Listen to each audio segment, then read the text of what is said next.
Good morning बच्चों। साहब सो सब होत है, बंदे ती कचनाएं, राई ती पर्वत करें, पर्वत राही माएं। जाति न पूछो साधु की, पूछ लीजिए ज्ञान, मोल करो तलवार का, पड़ा रहें दो म्यान। जाति न पूछो साधु की, पूछ लीजिए ज्ञान, मोल करो तलवार का, पड़ा रहें दो म्यान। कबीरा पड़ा रहें दो म्यान। साहब सो सब होते है, बंदे ते कछुनाई, राई ते पर्वत करें, पर्वत राही माय। कबीरा पर्वत राही माय। रूखा सूखा खाई के, ठंडा पानी पी, देख पराई चूपड़ी, मत ललचावे जीव। कबीरा मत ललचावे जीव। साँच बराबर तप नहीं, कि झूठ बराबर पाप। साँच बराबर तप नहीं, झूठ बराबर पाप। जाके हृदय साँच है, ताकि हृदय आप। कबीरा ताकि हृदय आप। ये जो आप नीति परक, समाज परक दोहे जो आप सुनते हैं, ये संत शिरोमणि कबीरदास जी के द्वारा ये बनाए गए हैं और उन्हीं से संबंधित कक्षा 9वीं क्षितिज भाग 1 में संकलित कबीर के साखियाँ और कबीर की शब्द पाठ लेकर उपस्थित हुआ हूँ। पहले बच्चों में आपको कबीरदास जी के बारे में संक्षिप्त जानकारी दे दूँ। तो जानकारी इस प्रकार है। कबीर के जन्म और मृत्यु के बारे में अनेक किंवदंतियाँ प्रचलित हैं। कहा जाता है कि सन 1398 में काशी में उनका जन्म हुआ और 1518 सन के आसपास मगहर में देहांत हुआ। कबीर ने विधिवत शिक्षा नहीं पाई थी, परंतु सत्संग, पर्यटन तथा अनुभव से उन्होंने ज्ञान प्राप्त किया था। भक्तिकालीन निर्गुण संत परंपरा के प्रमुख कवि कबीर की रचनाएं मुख्यतः कबीर ग्रंथावली में संग्रहित हैं, किंतु कबीर पंथ में उनकी रचनाओं का संग्रह बीजक ही प्रामाणिक माना जाता है। कुछ रचनाएं गुरु ग्रंथ साहिब में भी संकलित हैं। कबीर अत्यंत उदार, निर्भय तथा सद्गृहस्थ संत थे। राम और रहीम की एकता में विश्वास रखने वाली कबीर ने ईश्वर के नाम पर चलने वाले हर तरह के पाखंड, भेदभाव और कर्मकांड का खंडन किया। उन्होंने अपने काव्य में धार्मिक और सामाजिक भेदभाव से मुक्त मनुष्य की कल्पना की। ईश्वर प्रेम, ज्ञान तथा वैराग्य, गुरुभक्त, सत्संग और साधु महिमा के साथ आत्मबोध और जगतबोध की अभिव्यक्ति उनके काव्य में हुई है। कबीर की भाषा की सजगता ही उनकी काव्यात्मकता की शक्ति है। जन्म भाषा के निकट होने के कारण उनकी काव्य भाषा में दार्शनिक चिंतन को सरल ढंग से व्यक्त करने की ताकत है। तो यहाँ पर आपको कबीरदास जी के बारे में संक्षिप्त जीवन परिचय प्राप्त होता है। यहाँ संकलित साखियों में प्रेम का महत्व, संत के लक्षण, ज्ञान की महिमा, वाह्याडंबरों का विरोध आदि भावों का उल्लेख है। पहले शब्द में वाह्याडंबरों का विरोध एवं अपने भीतर ही ईश्वर की व्याप्ति का संकेत है, तो दूसरे शब्द में ज्ञान की आंधी के रूपक के सहारे ज्ञान के महत्व का वर्णन है। कबीर कहते हैं कि ज्ञान की सफलता से, ज्ञान की सहायता से मनुष्य अपनी दुर्बलताओं से मुक्त पा सकता है। तो आइए जरा कबीर की साखियाँ का श्रवण करें, उसके बाद मैं इनके शब्दार्थ बताऊंगा और आगे बढ़ूंगा। मानसरोवर सुभर जल हंसा केलि कराई, मानसरोवर सुभर जल हंसा केलि कराई, मुक्ता फल मुक्ता चुगे अब उड़े अनत न जाए कबीरा, अब उड़ी अनत न जाए, प्रेमी ढूंढत मैं फिरूं प्रेमी मिले न कोई, प्रेमी को प्रेमी मिले विष अमृत होई कबीरा, विष अमृत होई, हस्ती चढ़िए ज्ञान की सहज दुली चाडारी, स्वान रूप संसार है कि भूखन दे झक मारी कबीरा, भूखन दे झक मारी, पखा पखी के कारणी सब जग रहा भुलान, निर्भख हुई के हरि भजे सोई संत सुजान कबीरा, सोई संत सुजान, हिंदू मुआ राम कई मुसलमान खुदाई, हिंदू मुआ राम कई मुसलमान खुदाई, कै कबीर सो जीवता जो दूह के निकट न जाय कबीरा, जो दूह के निकट न जाय, काबा फिर काशी भया राम ही भया रहीम, काबा फिर काशी भया राम ही भया रहीम, मोट चून मैदा भया बैठी कबीरा जीम, कबीरा बैठी कबीरा जीम, ऊंचे कुल का जन्मिया जे करनी ऊंच न होय, सुबरन कलश सुरा भरा साधु निंदा सोई कबीरा, साधु निंदा सोई।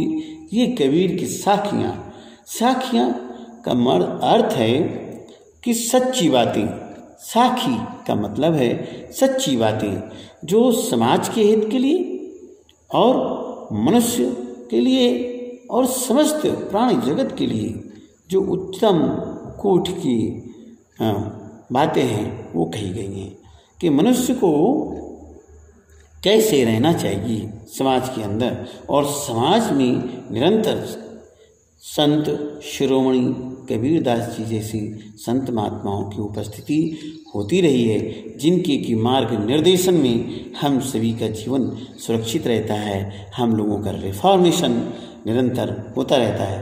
तो आइए जरा साखियों का थोड़ा सा भाव समझ लें। मान सरोवर सुभर जल हंसा केलि कराई, मान सरोवर झील है जहाँ पर शुद्ध पानी रहता है, और हंसा केलि कराई वहाँ हंस पक्षी रहती हैं। हंस पक्षी कहाँ रहती हैं? जहाँ शुद्ध जल होता है, वो मानसरोवर झील में शुद्ध पानी रहता है। मुक्ता फल मुक्ता चुगे और अब उड़े अनंत न जाए। मुक्ता फल मुक्ता चुगे, यहाँ पर मुक्ता फल मोती, वो जो हंस हैं वो मोती खाती हैं, और ये भक्ति के बारे में बताया है कि जो ईश्वर भक्ति में लीन हो जाता है उसको कहीं अनंत जाने की, उसको कहीं दूसरी जगह जाने की आवश्यकता नहीं पड़ती। जब हंस मानसरोवर झील में विचरण करती हैं तो उससे अच्छा कहीं मिलता नहीं साधन, इसलिए कहीं आनंद जाने की, कहीं दूसरी जगह जाने की आवश्यकता नहीं पड़ती। कबीरदास जी कहते हैं कि हमें ईश्वर भक्ति में जो आनंद आता है वहीं हमें रहना चाहिए और हमें अच्छे कार्य करते रहना चाहिए। प्रेमी ढूंढत मैं फिरूं, प्रेमी मिले न को दूसरी सखी। कहते हैं कि किसका प्रेमी? ज्ञान का प्रेमी। कबीरदास जी कहते हैं कि मैं प्रेमी को ढूंढता फिर रहा हूँ। कौन ज्ञान पिपासा शांत करना चाहता है, कौन ज्ञान को पसंद करता है, कौन विज्ञान पर आधारित जीवन देना चाहता है। प्रेमी मिले ना कोई प्रेमी नहीं मिल रहा, कोई ज्ञान का साधक नहीं मिल रहा है। प्रेमी को प्रेमी मिले सब विष अमृत होए। ज्ञानवान को जब ज्ञानवान मिल जाता है तो सारी बुराइयां भी परिवर्तित सच्चाई में हो जाती हैं और सब लोग जैसे कि विष भी अमृत बन जाता है। कबीरदास जी कहते हैं तीसरी साइड, हस्ती चढ़ी ज्ञान को सहज तुली चढ़ा। हस्ती चढ़ी ज्ञान की, हस्ती में हाथी, हाथी का जब आप चढ़ें तो कहते हैं ज्ञान का हाथी चढ़े। कैसे चढ़ना है, कैसे है? दुली चढ़ा है उस पर। हाथी पर जब बैठते हैं तो उस पर एक बढ़िया सा है बिस्तर बिछाती है, तब बैठती है। तो ज्ञान को आप अच्छी तरह से संभालने के लिए आसन लगाइए।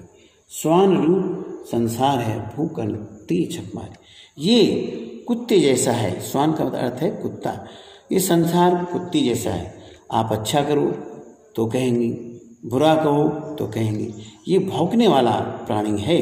पूरे संसार पर आप किसी प्रकार का ध्यान न दें, आपको जो अच्छा लगे उसको करते रहिए। पखा पखी के कारण चौथी, सब जग रहा बुलान, निरपक्ष हुई कि हरि भजे सोई संत सुजान। पखा पखी पक्ष विपक्ष के कारण ये सारा संसार सब कुछ भूल चुका है। निरपक्ष हुई के, निष्पक्ष होकर के ईश्वर का आराधन करिए, आराधना करिए तो वही व्यक्ति जो ईश्वर आराधना करता है उसी को संत, वही संत है, वही सज्जन व्यक्ति है। हिंदू मुआ राम कहे मुसलमान खुदाई। कहते हैं कबीरदास जी कि हिंदू राम राम रटती रटती मर जाता है, मुसलमान रहीम अल्लाह अल्लाह कह के मर जाता है।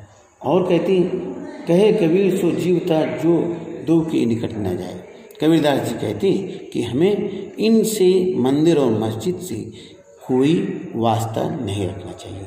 सच्चे अर्थों में हमें यहाँ जाने से आडंबर मिलता है। हमें ज्ञान का आपको रखना चाहिए। ऊंचे कुल का जन्म या चे करनी नीच न होए, सुवर्ण कलश चुरा भरा साधु। जो व्यक्ति ऊंचे कुल में जन्म लेता है और ऊंचे कुल में जन्म लेने से वो अच्छा नहीं माना जाता है जब तक उसके कार्य अच्छे न हो। तो यदि उच्च कुल में जन्म लिया है और अच्छे कार्य नहीं है तो वो उसी बात है जिस तरह से जो सोने का घड़ा, सुवर्ण सोने के घड़े में यदि शराब भरी हो, विष भरा हो, तो उसकी सज्जन पुरुष, ज्ञानवान पुरुष निंदा करनी चाहिए। काबा फिर काशी भया, रामाई भया रही, मोट चून मैदा भया, बैठ कबीरा जी। जब आपको ज्ञान प्राप्त हो जाएगा तो काबा फिर काशी भया। काबा मक्का मदीना, काबा एक जगह है जहाँ मुसलमानों का तीर्थ स्थान, वहाँ काशी नजर आएगी और काशी में काबा नजर आएगा। रामाई भया रहीम, राम और रहीम दोनों एक हो जाएंगे। मोटे चून मैदा भया, फैट कबीरा जी। जब इन दोनों का अंतर एकदम खत्म हो जाएगा तब समझ लीजिए आपको ज्ञान की प्राप्ति हो गई है। तो इस तरह से साखियों का अर्थ स्पष्ट हुआ।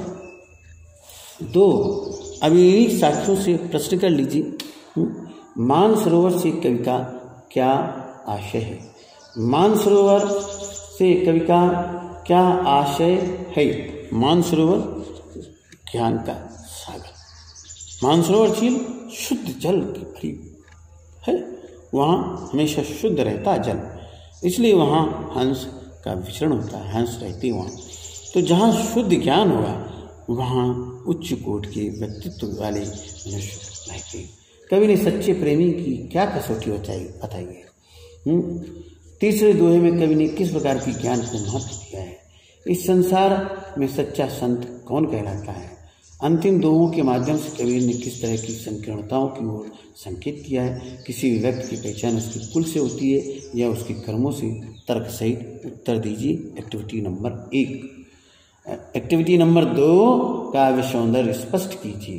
हंसती चढ़ी ज्ञान कहो, सहज दुलीचा डार, स्वानुरूप संसार है हूँ कन दे जगमय।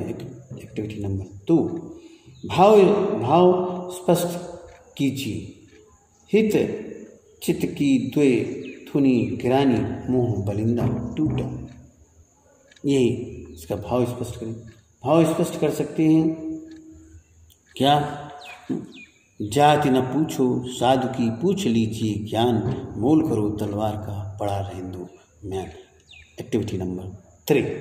आइए अब हम आपको शब्द साखी के शब्द बता दें। सुभर शब्द का अर्थ है अच्छी तरह भरा हुआ। केली का मतलब है क्रीड़ा। मुक्ता फल का मतलब है मोती। दुलीचा कालीन छोटा आसन। स्वान कुत्ता। झक मारना मजबूर होना, वक्त बर्बाद करना। पखापखी पक्ष विपक्ष। कारणे कारण। सुजान चतुर ज्ञानी। निकट और नज़दीक। काबा मुसलमानों का पवित्र तीर्थ स्थल मैंने आपको बताया। मोट चून मोटा आटा। जन्मैया मैंने जन्म लेकर। सुरा मैंने शराब है। तो ये मैंने आपको साखी में आए हुए कुछ कठिन शब्दार्थों का अर्थ बताया। आइए अब आप शब्द पर चलें। कबीर जाति के शब्द हैं। मुँह को कहाँ ढूंढे बंदी, मैं तो तेरे पास में। ना मैं देवल ना मैं मस्जिद, ना कभी कैलाश में। ना तो कोनो क्रिया कर्म में, ना ही योग बैराग में। खोजी होए तो तुरते मिली हो, पल भर की तलाश में। कहे कबीर सुनो भई साधो, सब श्वासों की श्वास में। कबीरदास जी कहते हैं कि ईश्वर कहता है कि मुझको कहीं ढूंढने की जगह नहीं है। मैं तो आपके हृदय में वास करता हूँ कि मुझे ढूंढो। मैं तो तेरे पास में रहता हूँ। ना मैं किसी मंदिर में रहता हूँ, ना मैं किसी मस्जिद में रहता हूँ, और ना काबा और कैलाश। न काबा मुसलमानों के तीर्थ स्थान और न हिंदुओं के तीर्थ स्थान कैलाश में विचरण करता हूँ रहता हूँ। ना तो कोनो क्रियाकर्म, ना मैं किसी क्रियाकर्म में रहता हूँ, और नहीं तो मैं योग वैराग में रहता हूँ। मैं तो कहाँ रहता हूँ। खोजी हुई तुरते मिली हूँ, पल भर की तलाश में। जो हमको खोजता है, ईश्वर को जो खोजता है, वो उसे तुरंत प्राप्त हो जाता है। कहें कबीर सुनो भाई साधो, सब श्वासों की सांस में। कबीरदास जी कहते हैं कि ईश्वर तो घट घट व्यापी है। ईश्वर तो हर एक में विद्यमान है, कण कण में विद्यमान है। तो ईश्वर के विद्यमान होना कण कण में, ईश्वर सब जगह विद्यमान है, सर्वत्र व्यापक है, सर्वत्र विद्यमान है। इसकी व्यापकता कबीरदास जी इस पद के माध्यम से, इस शब्द के माध्यम से व्यक्त करते हैं। दूसरा दोहा है। संतो भाई आई ज्ञान की आंधी रे, भ्रम की टाटी सबे उड़ानी, माया रहे न बांधी। संतो भाई आई ज्ञान की आंधी रे, भ्रम की टाटी सबे उड़ानी, माया रहे न बांधी रे। हित चित की द्वैथुनी गिरानी, मोह बलिंदा टूटा। तृष्णा छानी पर घर ऊपर, कुबद का भांडा फूटा, जोग जुगत कर संतो बांधी, निरचू चुए न पानी, कूट कपट काया का निकसा, हर की गति जब जानी, आंधी पीछे जो जल बूठा, प्रेम हरिजन भीनी, कहे कबीर भान के प्रगटे, उतित भया तम खीना, भीना खीना। तो आइए संतो भाई आई ज्ञान की आंधी। जब मनुष्य को ज्ञान प्राप्त हो जाएगा, सांसारिक ज्ञान प्राप्त हो जाएगा, तो निर्भय होकर निर्लिप्त होकर के इस संसार में विचरण करेगा, उसको किसी भी प्रकार की तकलीफ नहीं होगी। कहते हैं संतो भाई ज्ञान की आई आंधी दी। और जब आपको ज्ञान प्राप्त हो जाएगा तो आंधी जो तेज हवाएं, तो सारा भ्रम, सारे आडंबर, सारे अंधकार, सारे बुराइयां को नष्ट कर देगा। भ्रम की टाटी सबे उड़ानी, माया रहे न बांधी।